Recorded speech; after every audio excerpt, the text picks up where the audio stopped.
La Corse, qu'on appelle également l'île de Beauté, est une région française située en mer Méditerranée et qui attire chaque année des millions de visiteurs grâce à ses paysages magnifiques, sa culture riche et son identité forte. Les montagnes majestueuses, les plages de sable, les criques isolées et les villages charmants donnent à cette île un caractère sauvage et accueillant. La Corse garde un bon équilibre entre son histoire, ses traditions anciennes et le monde moderne. Aujourd'hui, la Corse est connue pour ses produits locaux comme le fromage de brebis, la charcuterie corse ainsi que son miel et son vin.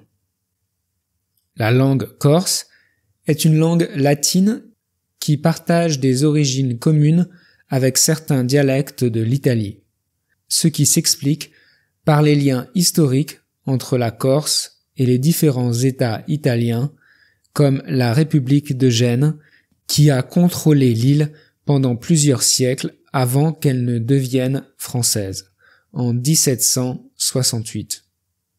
Cependant, il est important de noter que l'Italie, en tant que nation unifiée, n'existait pas à cette époque. La marginalisation de la langue corse a commencé après le passage de la Corse sous domination française.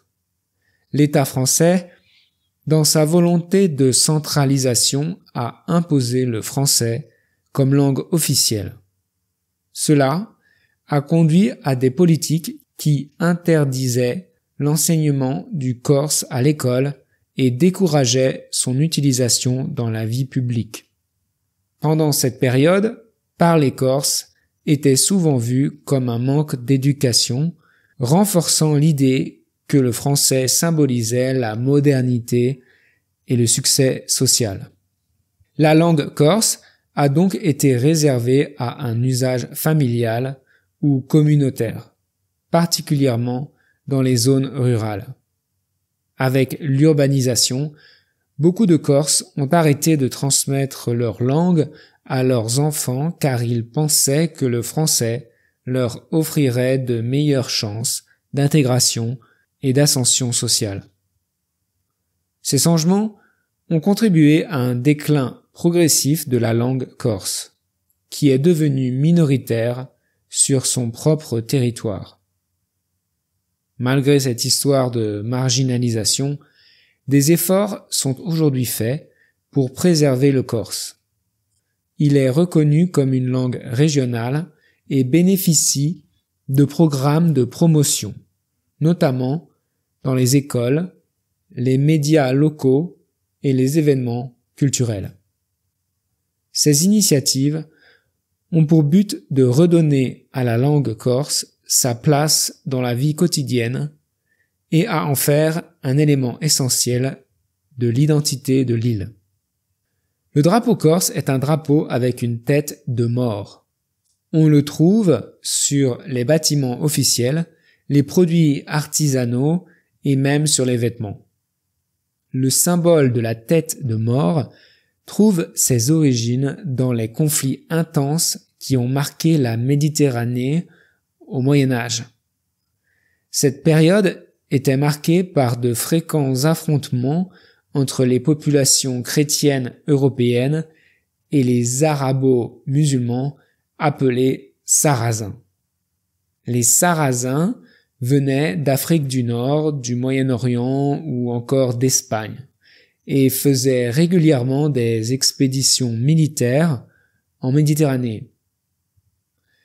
Les Maures étaient le nom spécifique donné aux populations arabo-berbères d'Afrique du Nord. Et ils jouaient un rôle central dans ces attaques. Leur objectif principal était souvent de piller les ressources, mais aussi de capturer des habitants pour les réduire en esclavage. Ces esclaves étaient ensuite vendus sur les marchés nord-africains ou orientaux, où ils devenaient des domestiques, des ouvriers, ou parfois même des soldats dans les armées étrangères. La pratique de l'esclavage était largement répandue à cette époque et constituait une véritable menace pour les populations de la côte méditerranéenne, qui vivaient dans une peur constante de ces attaques.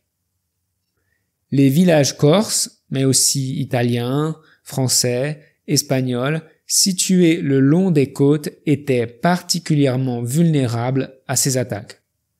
Les Maures utilisaient de petits bateaux rapides pour surprendre les habitants et les attaquer par surprise. Ces raids dévastaient les communautés locales, causant de lourdes pertes humaines et des destructions matérielles importantes. Les femmes et les enfants étaient souvent les premières victimes car ils représentaient une marchandise précieuse sur les marchés d'esclaves. Les hommes étaient généralement tués s'ils tentaient de résister. Face à ces agressions répétées, les habitants de Corse ont dû s'organiser pour défendre leur territoire. Ils ont formé des milices locales, composées de guerriers déterminés, capables de réagir rapidement en cas d'alerte. Une légende corse illustre bien cette résistance contre les Sarrasins. Une jeune fille corse, appelée Diana, aurait été enlevée par les Maures au XIIIe siècle. Les Maures voulaient la vendre comme esclave au roi de Grenade, mais son fiancé, Pablo, a réussi à la sauver. En colère, le roi de Grenade a envoyé son lieutenant, Mansour ben Ismaïl, et ses soldats pour retrouver Diana. Cela a provoqué une grande bataille entre les Corses et les Maures. Les Corses ont gagné cette bataille et Pablo a tué Mansour. Pour marquer cette victoire, ils l'ont décapité et ont placé sa tête sur un piquet, qu'ils ont montré dans chaque village pour célébrer leur triomphe et encourager l'unité de la population face aux envahisseurs. La légende raconte que c'est comme cela que la tête de mort est devenue le symbole de la Corse et de leur résistance.